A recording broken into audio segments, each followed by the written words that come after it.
130 pesos per kilo ang retail price ng bawang sa bagsakan ng gulay sa Juliana Market sa Quezon City.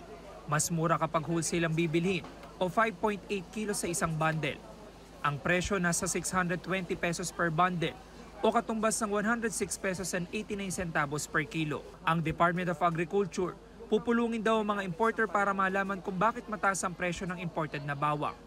Kapag nagpatuloy raw ang mataas na presyo, posibleng magpatupad na rin ng maximum suggested retail price o MSRP.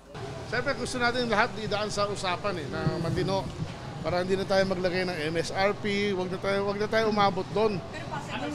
Kung ayaw sila sumunod, gagawin talaga natin. Tingin ng ahensya, naglalaro lang dapat sa 100 pesos hanggang 110 pesos kada kilo ang bentahan sa merkado.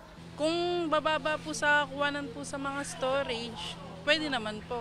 Okay naman po kasi sa ngayon nagrereklamo ang mga tao sa sobrang mahal ng mga bilihin kaya hindi naman pwedeng tasan.